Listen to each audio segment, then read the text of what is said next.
Grab your cup of coffee. Sit down for a story.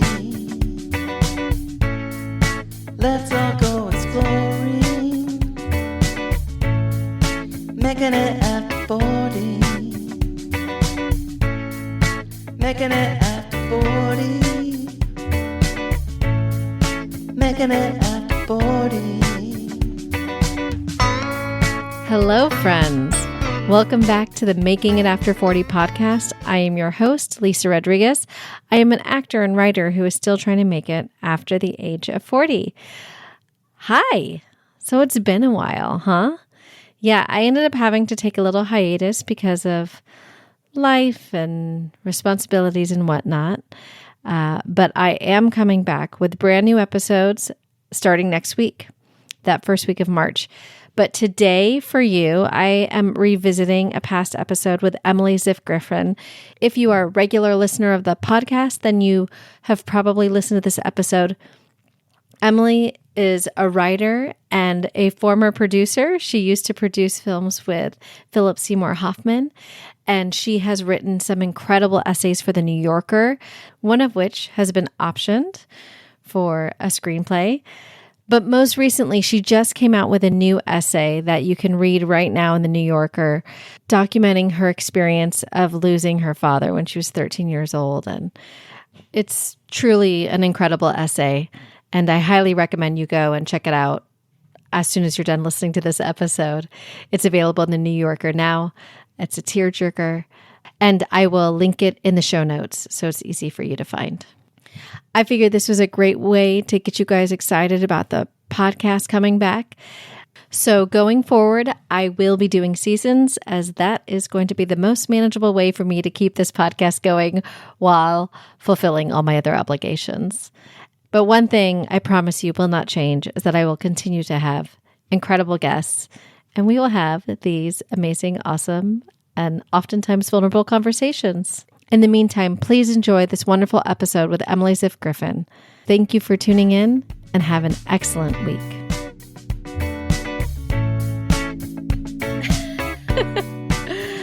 Okay, so today on the show, I have Emily Ziff Griffin. Hi, Emily. Hi. Hi. Emily is a writer, a screenwriter, and a fiction writer. You have a fiction novel. And from everything that I've gathered, you started your career as a producer. Correct. And had a long producing relationship with Philip Seymour Hoffman, which is really magical and awesome. Yes, indeed it was. Yeah. You were on Leonora's podcast last week. That came out last week. And I've been dying to listen to it, but I was like, oh, I don't want to listen to it. And then I get all the information, and then I don't ask the questions for this one. So yeah, totally. I mean, it's so funny. I'm on a weird podcast world tour right now because I did hers. And then yesterday I did a podcast about raising cinephiles, like how to sort of parent future film lovers. And now I'm here with you. So it's like, I don't know, all of a sudden I'm like I'm just like on a podcast bender. It's really exciting. Yeah. Well, I think it's fun. It's wonderful. I love all of these conversations. There's so many kind of brilliant women. It feels like, carving out these spaces to talk to other brilliant women. And it's just really wonderful. Yeah. I think there's so much good out there. And now to me feels like a really good time for our voices to be heard and to share. And completely. Yeah. I love that. Yes. Yeah. So why don't we just start with, I'm going to have you give us a little bit of background on how you got to where you're at now with, we'll get into it, because the other thing that I think is really interesting and exciting is the script that you're developing based on your essay about your dad and going on the cruise. And I don't know, as I was preparing for this, I was looking at your website and I was reading all about you, and I was looking at your coaching that you do for artists, and that sounds really magical. You do for teenagers and for adults. So I want to get into it as much as we can Yeah. in our hour. But yeah. Why don't you give us your little story? I'll Well, stop talking. I'm going to give the short version because Yes. I did sort of give Leonora the very long version, and we really like went through my whole career, which I don't know how interesting it is, but that's really what we talked about. So the short version is that I went into producing essentially because I was really interested in filmmaking and storytelling, but I did not have the courage to consider myself a writer, director, artist. I really just did not feel that I had the right to claim that identity. I didn't really have a point of view about sort of what I wanted to say in the world. And I think a lot of that had to do with the fact that I really was not like fully connected to my authentic self at the age of, 22 when I came out of college. And a lot of that was because of my dad dying when I was a teenager. And that, just, I think froze me a little bit in terms of being, in touch with my feelings and able to just like fully connect to other people and things like that. So producing felt like a very safe way to kind of be part of making things. I really loved making things all through high school and college. I loved that, but I was afraid to take complete and total ownership of that. Producing felt like a sort of safe way to do that. And I was very fortunate that a series of jobs and events and things led me to working with Philip Seymour Hoffman, initially as his assistant. And we just formed like a very close relationship very quickly. And we worked really well together. And we really, I was able to really support him in what he was trying to do as an artist. And that sort of blossomed or mushroomed into starting a company together. And we had that company for about 10 years.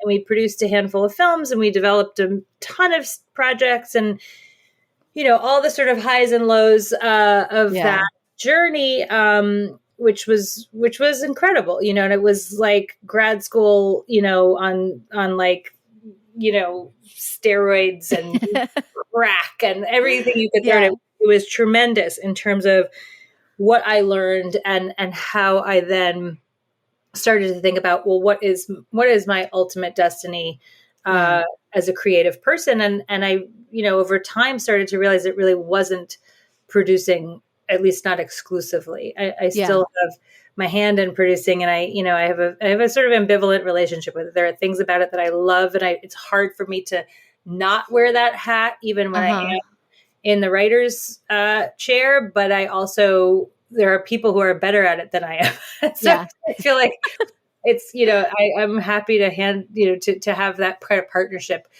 with the people who are truly great producers, because I don't feel that I am one of them.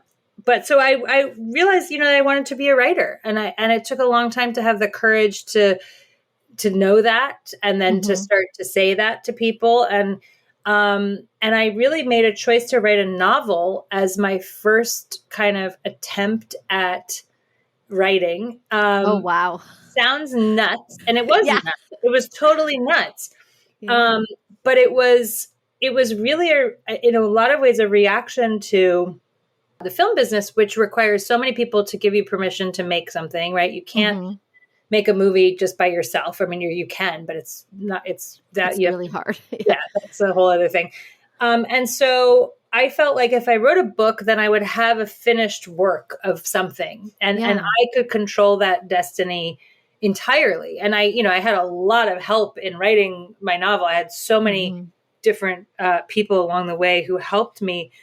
But at the end of the day, it was up to me if it was going to get finished or not. And it was up to me if, what it ended up being was ultimately in my hands.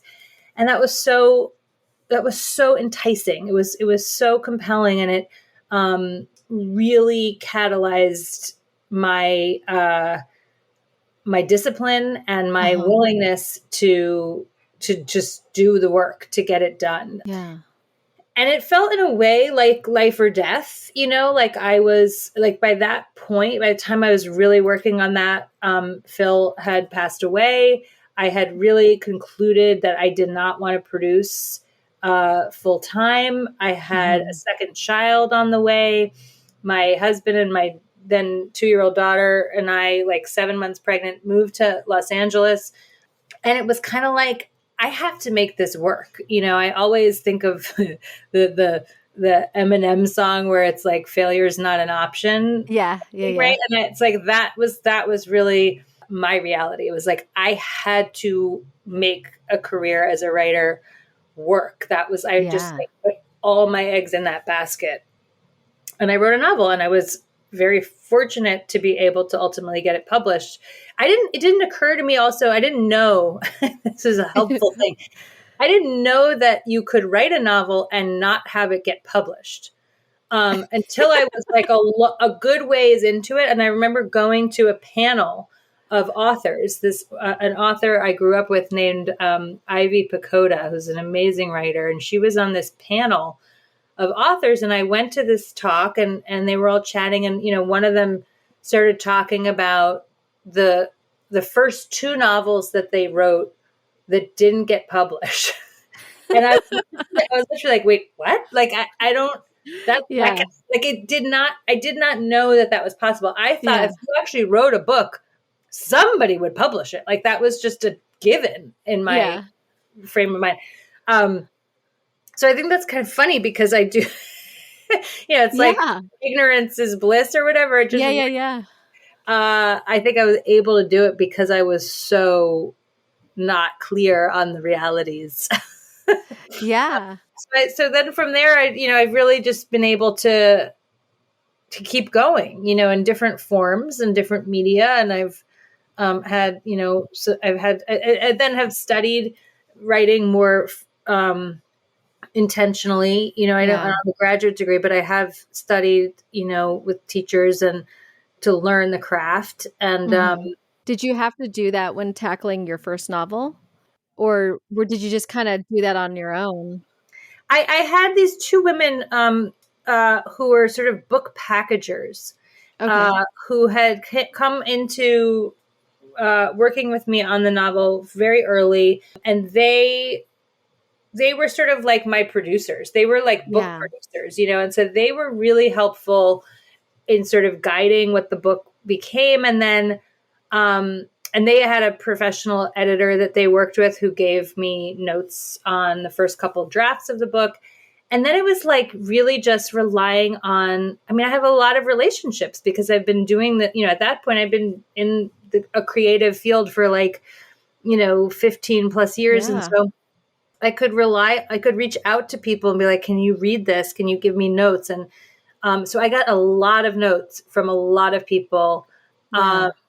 And then my husband's aunt is actually a professor of creative writing, although I think she's just now kind of stepped into sort of semi-retirement. But she's a published novelist. She's an amazing writer and teacher. Her name is Rosemary Graham. And I feel like her notes on one of my drafts were like, oh, wow. Like that was like, there were like a couple points where it was like leveling up in terms of my craft. And I feel like she really helped kind of teach me how to write fiction. And there were just a bunch of people along the way, that were sort of formative in teaching me by just reading what I'd written and giving me notes. So that was pretty great. And then, I just have been, in the 5 years since I published the book, really just working on my craft and working on different mediums, learning how to write essays. And I, was fortunate to be in a writer's room on a television show and, I saw that. Now writing screenplays and I love it. I love it. It makes me happy. What do you think was the turning point for you where you decided that you knew that you actually wanted to be creating the stories and not just producing the stories? Was losing Philip Seymour Hoffman, was that part of it? Or was it having kids or just aging in general? All of it. I think, certainly him relapsing and using drugs and then ultimately dying, that was a big part of it, just because for so long my kind of identity and my work was so kind of tied up with him that it was hard to, once it wasn't, it was kind of like, okay, now there's a freedom to think about what I want that wasn't really there before because I was so intertwined with his creative life. Yeah. Definitely having children. I feel like definitely having my daughter. She's 11. So this was 2012 that she was born. I was 34 or turning 34 that year. And that was a big game changer because, it's like you suddenly start to think about, well, who am I going to be to this person? As she grows up, what are the things that I want to carry forward? You start to think about legacy, in certain ways. And I think there was just a very clear impulse inside me to make things that I had really, figured out ways to ignore, to sort of quiet and really just because of fear. And I always sort of think like the fear at some point, the desire to make the thing got louder than the fear, and there was just a point where they sort of switched places and it became palatable to me. I became willing to try, Yeah. I can relate to that. I had a little bit of that with this podcast where I sat on the idea for a long time and then finally it was just like, no, I have to start it. I have to make it. I think other people, I can relate to what you said also about like not being your most authentic self, and definitely same thing. I think for a lot of 20-year-olds, you're not your most authentic self, or somewhere along the way you get lost. And I think now, like, especially as I traveled through my 30s and got to 40, I really started to find my voice again and just thought, if not now, then when? Might as well be now. I mean, and so much of it is the culture, right? It's I remember also around that time being exposed to a writer named Clarissa Pinkola Estes. Do you know her work? I don't. She's incredible. She wrote a very sort of iconic book called Women Who Run with the Wolves. And she's a Jungian psychoanalyst, I guess, but also an expert on myth and story, from storytelling from all different cultures, all around the world, all different times. She's this sort of incredible weaver of tales and scholar of storytelling. And she writes a lot about how the culture tries to sort of rob us of our creative power. It really tries to deny us our creative power, particularly women.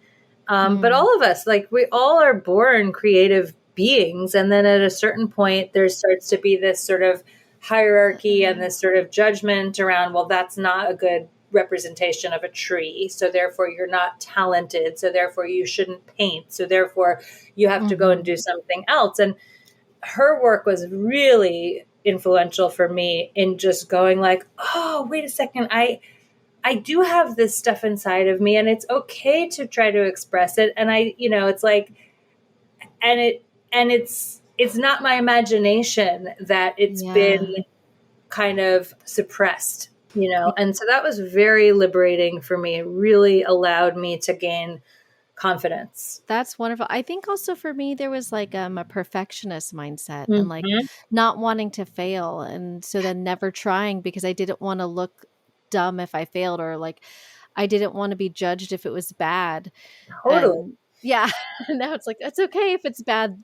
If nobody's good the first time around. Right. Well, how do you get better? And I think, as a parent, you start to understand that lesson, right? You're telling them all the time, you have to work at something until you learn it, until you can be proficient, until you can be expert. Like nothing comes, most of us don't come to things instantly and automatically. I'm constantly telling my children that. So it has to also apply to us. Yeah.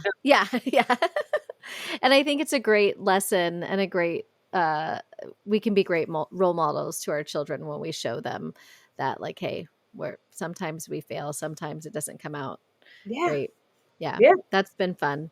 My oldest is 13 and he's starting to realize, like, oh, you have a good podcast, Mom. People actually listen to it. Oh, okay. And so now he's like trying to help me find guests. He's like, oh, there's one of the kids in my school. His dad is a YouTuber. You should contact him and see if he'll be on your show. Yeah. Awesome. I love that. Yeah. I think it's also, they can become wonderful advocates too. I will have like rough days where I'm trying to, someone will pass on my project or I'll get some sort of disappointing news. And, my daughter's like the first one to be like, you're such a great writer. Everyone's going to, like, don't worry. People are going to want to do your movies. Like, I'm always like, oh, good. Okay. I feel better. Thank you. Are your kids old enough to have read your novel? My daughter she's read part of it. She's tried, she's a little young for it. Yeah. She did read a big chunk of it earlier this school year. And I think she just, she was trying to read it for school and they have a reading log that they have to do. So they read every night, and then in the morning they go into school and they have to write up some comments about what they've read the night before. And she was like, there's just so much description and nothing happens. And so I don't know what to write in the reading log because I'm just like, it's like a whole page where she's like describing like, the color of the glass on the building. And I was just like, okay. So so far it sort of has not landed with her, but I think it will in a couple more years. I think she's, it's really meant for high schoolers. Yeah, I have to give it another chance. Yeah, I haven't read it yet, but it sounds really interesting. And based on what I read on your website, is that it was inspired by going through the loss with your dad. Yes, and I'm curious about how. Because you said, you lost your dad when you were so young, just before you turned 14. And so then obviously as an adult, it sounds like you've been able to process it a little bit more. And I'm wondering how that informed your creativity and finding your voice in that regard. Yeah. I didn't really process it at all at the time. And so that's been like a big journey. And the book is it's really about like that bigger journey of mine. Like it's a very fictionalized telling of my own experience, right? Which is that over time I had to kind of understand the power of my emotional self, my creative self. And that's like sort of what this character has to go through. And she's experiencing that in a much, more rapid and sort of condensed journey and time period. In the book sort of deals with the pandemic. Oddly, it was written, years before COVID, but really has a lot of uncanny resemblances to what we've just been through. It's kind of a wild thing. Yeah, that's interesting. Yeah. So she, I think everything that I make comes from me in some way, shape, or form. And that's really something that I learned to do from working with Phil, because he really found ways to identify and relate to every character he played. He personalized his performances in a very specific ways and in very deep ways. And I just kind of gleaned over time that that's how you do it, and it's certainly not how everyone does it, but it's how he did it. And it's become how I do it. And that doesn't mean that anything that most of the things that I've written, even the screenplay that's based on my essay, it's very distant in certain ways from my experience. It's fictionalized, but the emotional essence is all true. And that's what I'm always looking to do, even if I'm writing something about, MI6 spies. Like I'm still looking for, where do I connect to these characters emotionally. How is their journey similar to a journey that I've experienced emotionally, in terms of relationships, in terms of, self-actualization, things like that. So even the stories that look nothing like my life are very, very personal to me. Yeah. That's a really neat approach. I like that because I think it does feel really natural to pull from your own life when you're creating stories. Of course, it doesn't have to be spot on, but I think that's really all that we can do is pull from our own experiences and transpose that into the characters. Yeah. I mean, people always say that. They say, write what you know. And I just think it's sort of about just going a little bit deeper with that, and not necessarily, that doesn't mean that you have to write a memoir, or Right. you have to like tell the literal story of your life. It just means that you have to understand the story from a very personal place. I think that, or you don't have to, but I've found that for me, that's the only way I know how to do it. I don't know how to do it another way. And I think the most resonant stories that we love tend to have some element of that. Yeah. Well, then they feel more authentic as well, right? Yeah.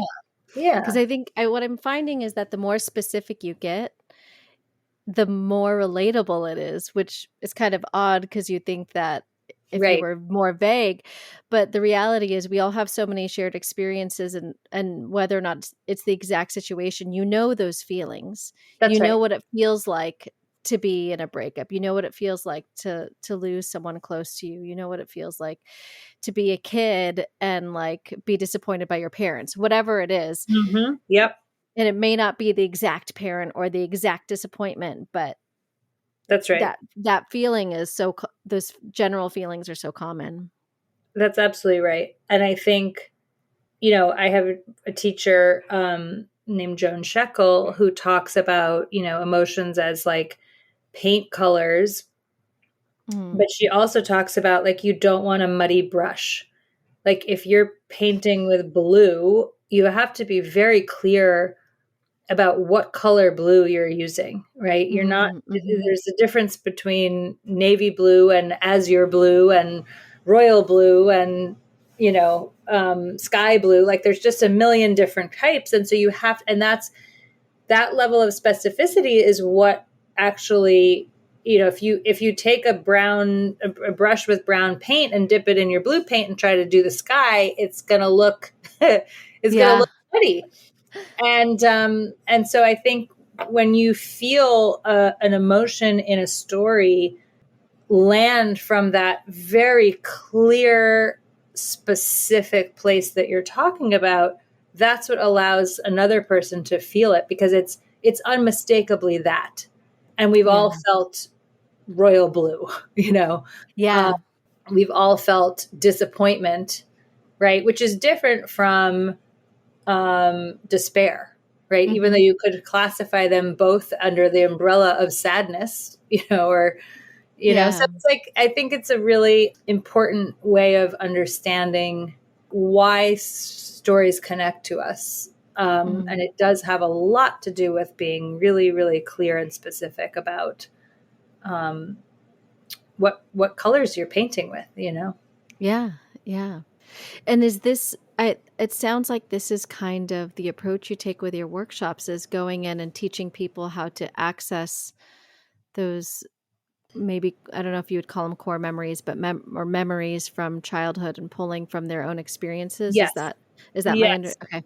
Yeah. So I sort of do two things. I have a workshop that I teach, which is really designed, to take kind of core memories and then work with the emotion at the root of them, and use that emotion to then drive fictional storytelling. It's a step-by-step process to do exactly what we were just talking about, which is to say, as a teenager, I felt, let's say I felt alienated.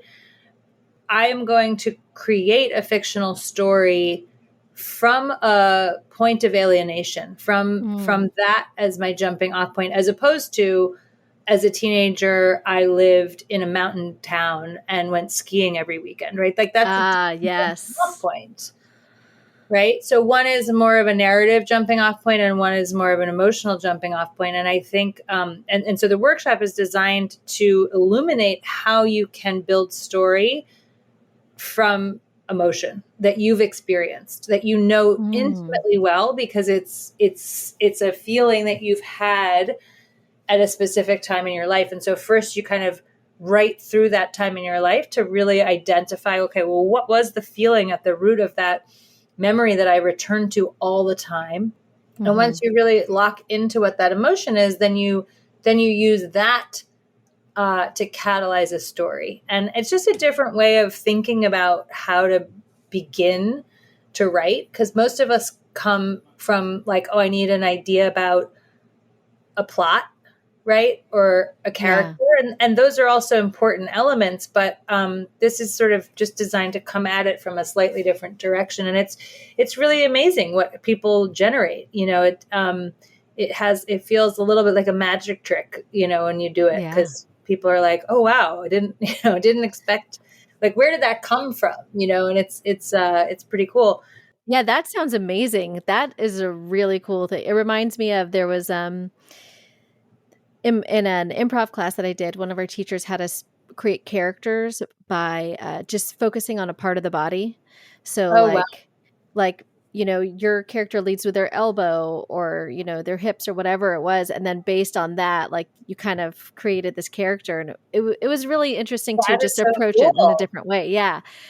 I have to try that. That's really wild. I love that. When I work with people one-on-one, it's very different. That's more about understanding what they're trying to do, or sort of where their impulses are taking them.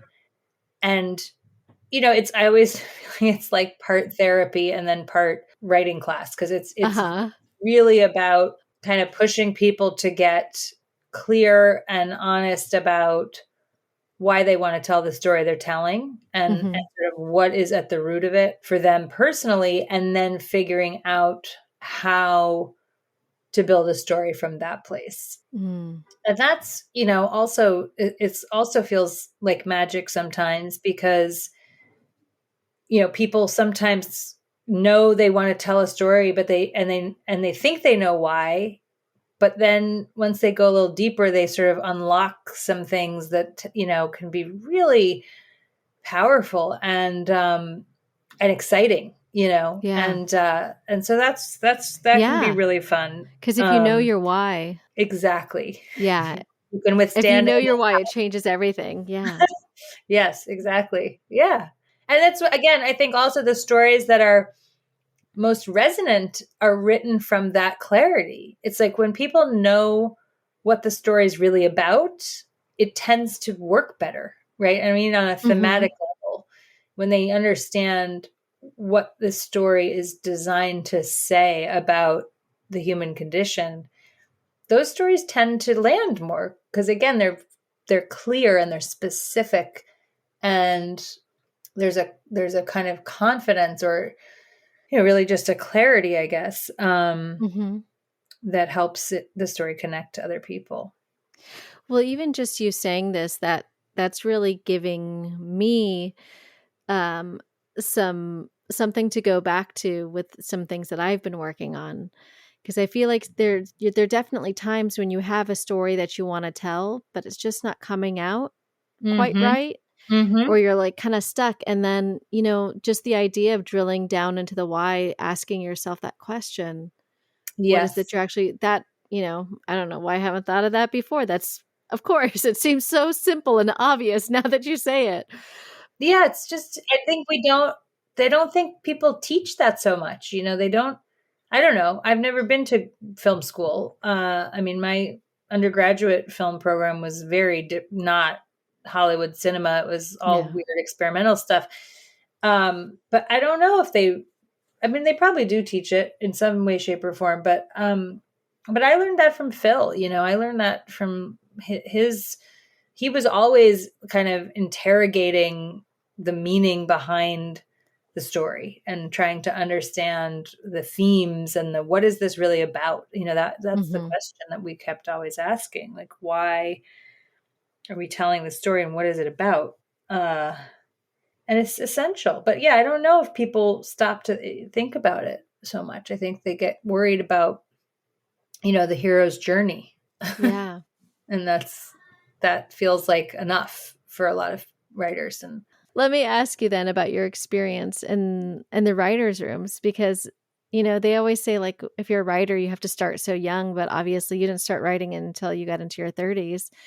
And yeah, how has that been for you, like, coming into it now? Well, I was very fortunate. I've only had one writer's room experience, and it was really because I was blessed by a friend and a writer who I deeply admire, who invited me to be a writer on a show that she was creating. And so I sort of like got in the back door a little bit, which is a blessing. And yeah, and I loved that experience. It was a really I definitely felt intimidated by it. I definitely felt like I don't know how to do this, but it was a small room. It was only a few folks. And so everyone was very welcoming, and it was, I think, different from what I gather, some writers' room experiences are, where it's like 10 or 15 people and it's super competitive and everyone's trying to like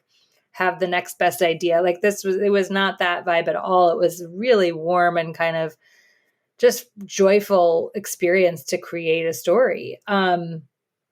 So, and I really learned. I mean, I learned, I hope I also contributed, but I feel like mostly I just got to learn, how to make a television show, beat by beat, step by step. That was really illuminating. And the other writers were all very experienced and smart and creative. And so just sort of, absorbing that, was a very wonderful experience. And I'd like to do it again. I don't know. I go back and forth about it because I don't know if it's the way that I work best. I tend to work, I don't know. And maybe this is also just my fear, but I tend to feel like I work best, like when I can go off and really think about something and kind of let it come through me. And so it's harder for me on the spot to be as brilliant as I would like, or as creative even as I would like. So I don't know. I will have to see if I end up having another chance to explore that. Yeah. But I tend to also like to do my own stuff. That's the other thing I've started to realize too. It's like, I kind of just like to do my own stuff. Yeah. But I mean, like you said, it was a good experience. You got to have that experience. Great. And it's probably important for you to explore that, to kind of know what direction you want to go and how you want to take your career from here. Absolutely. I mean, no, I cannot overstate what a great learning opportunity it was on so many levels.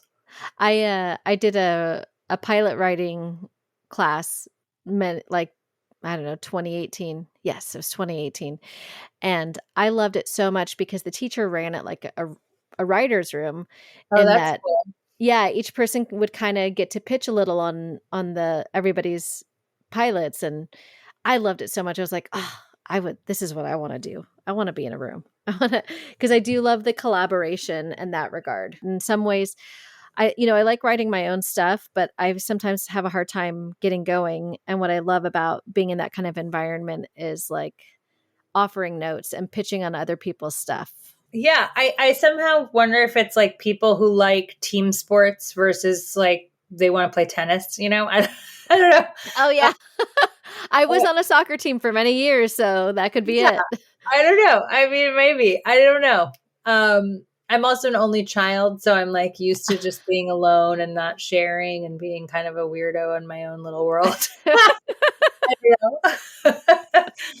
Fair enough. Yeah. But I think it's like, again, I think it's just, I'm pretty sure mostly my aversion, if I'd even call it that, which I think is way too strong a word, is just the fear of like not being as good as everybody else. I think that's pretty clearly likely to be the case. Yeah, I can relate to that. It's hard. It's hard when you go into like, especially when you're in a room full of brilliant people and you're like, I don't want to be the dum-dum who comes up with an idea and the whole room goes silent because they don't know what to say. You're just like, oh my God, who's this idiot? Yeah. Yep. Yeah. Yeah. Well, what do you look forward to as you continue to grow and age into your career? Well, I mean, I really want to make this movie based on my essay. I just am super passionate about that right now and working really hard to make that happen. I want to direct. I feel like increasingly that is like on the like horizon. I don't know how close the horizon is. It feels like it's very far away still, but it's there. It's out there. Yeah. I can see it. And a lot of that is honestly in the same way that I felt like, oh, I have to write the book, you know, it's like, it's like, I'm in this situation now with the script where I'm like trying to find the right director. Yeah. And it's hard, you know, it's hard to have the stars align in that way. And so part of me is just like, if I can do it myself, then it's like one less person that has to say yes to me, you know? And, and I, you know, I just think I'm always interested in learning stuff, you know, like I really like being a student and I like going down rabbit holes of new things. Like, you know, I think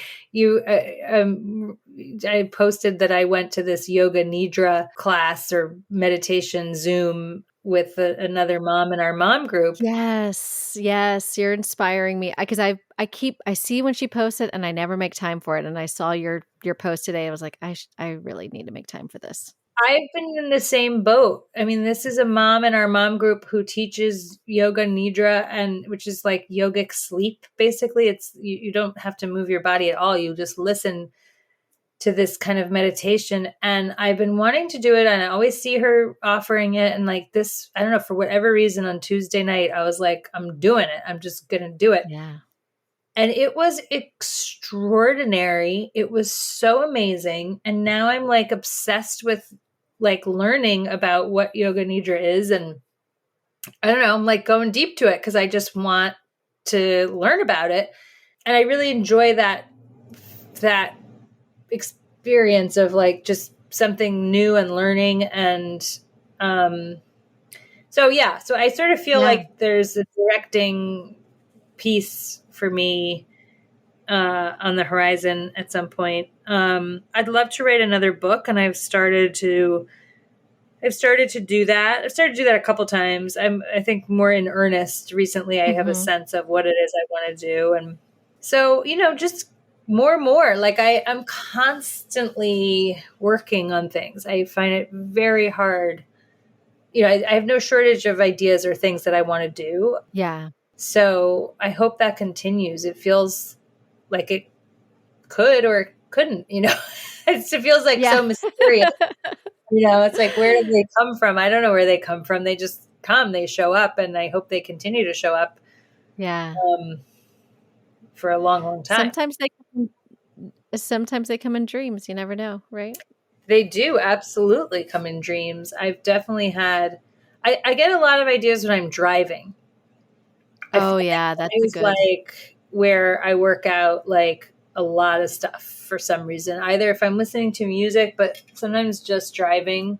It's like it relaxes your mind just enough that you can't be fully, or I guess it focuses your mind enough on something, you know, kind of mundane. Like it's this weird liminal state where you have to pay attention, but you don't have to like give yourself completely. Like you can kind of space out and your mind can wander a little bit.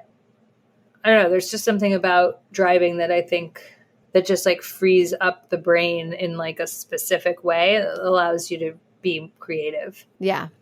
Yeah. No, I agree. I've had that too. That something just finally comes to you.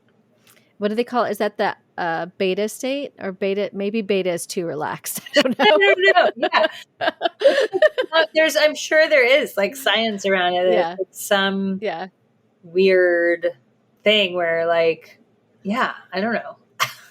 Yeah. Well, I don't want to wrap it up, but I'm just worried about this whole, like, we're cutting in and out. So I'm going to jump to my last two questions that I always ask people.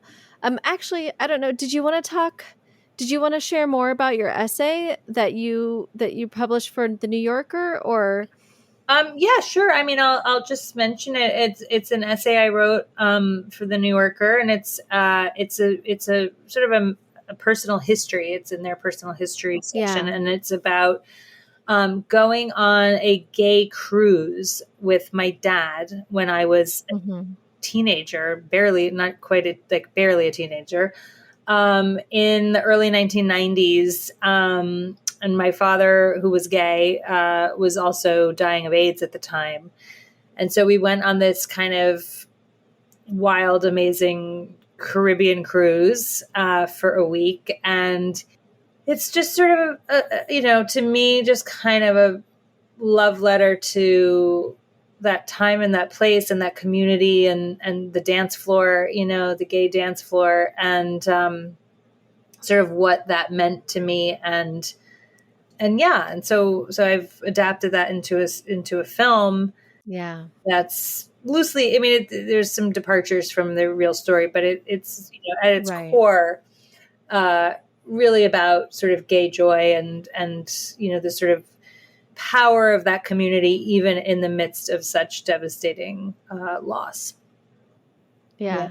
I remember when you shared that article, that essay, in our mom's group, and I read it, and I was really touched by it. It's a really beautiful essay, and it's a really beautiful tribute to your dad to the community.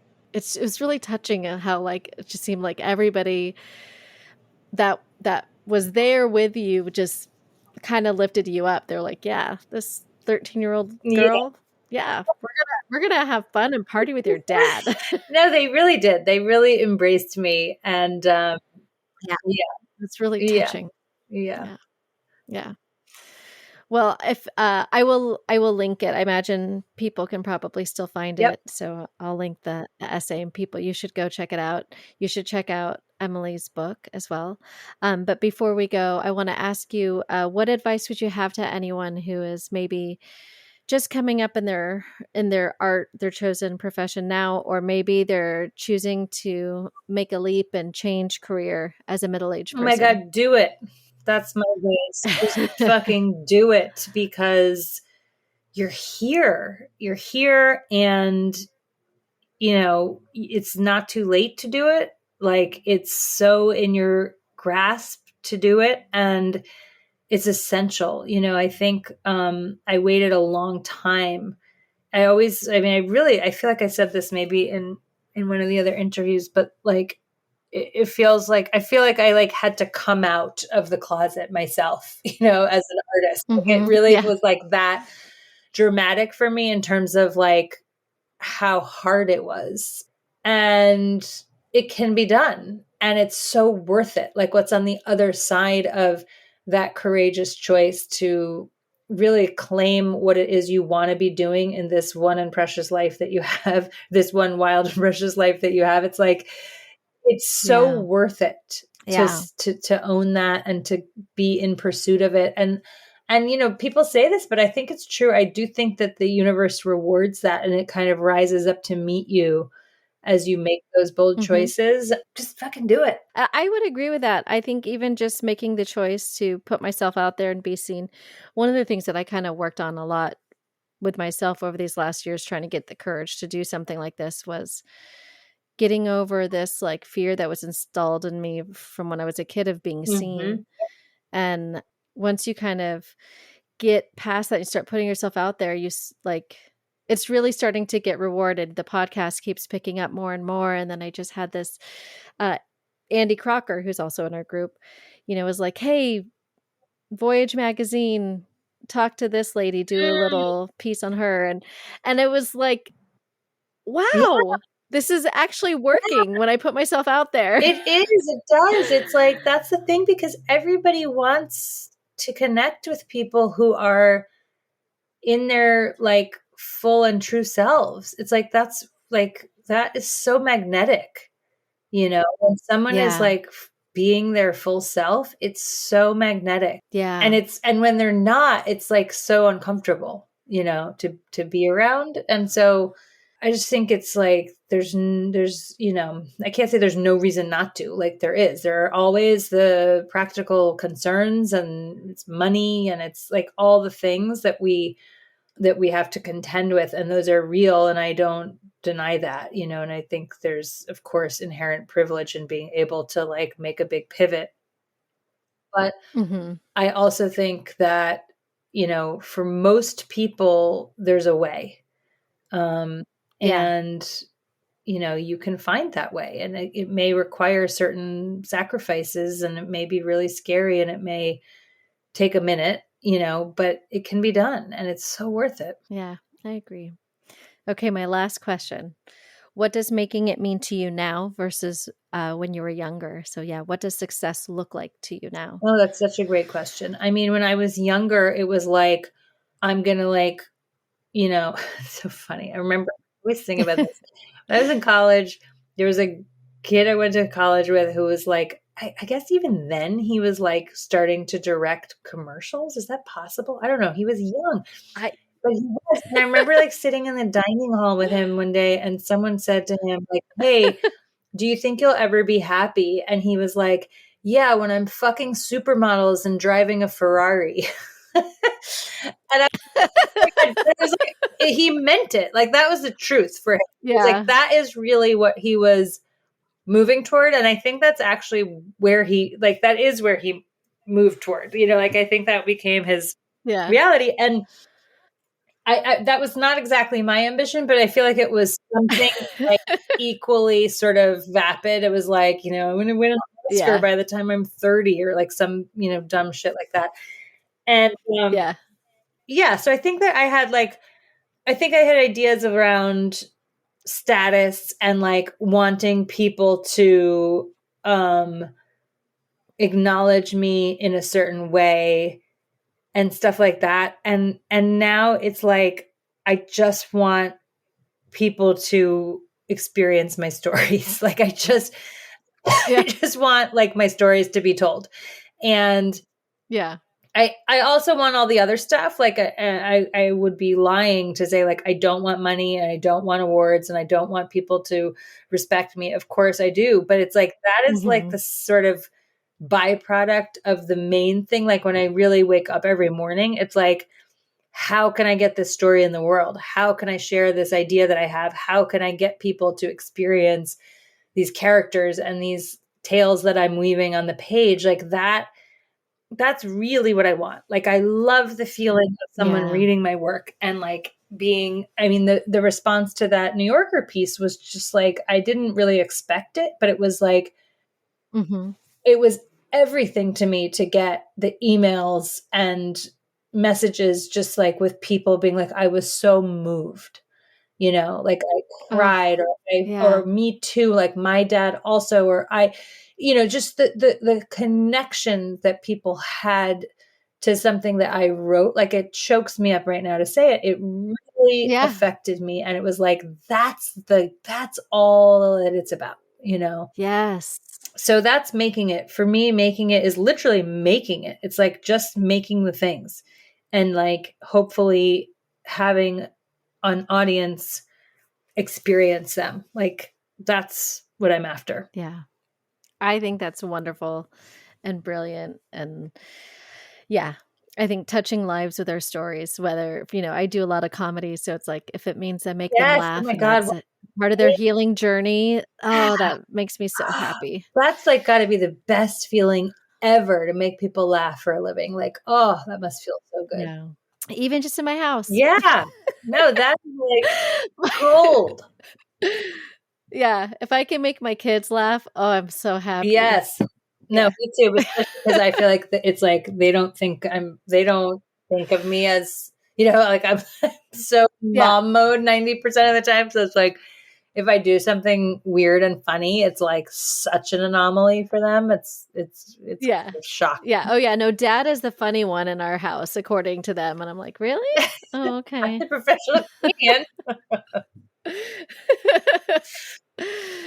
No, this is great. Emily, it's been so nice talking to you and getting to know you. Oh, I feel like we just scratched the surface, but well, I'm just yeah, honored to be here, and thank you so much. And I'm excited to listen to more of your episodes, and it's wonderful that you're doing this. I think it's like we started out by saying, like, there's so much to share, and we need each other's voices.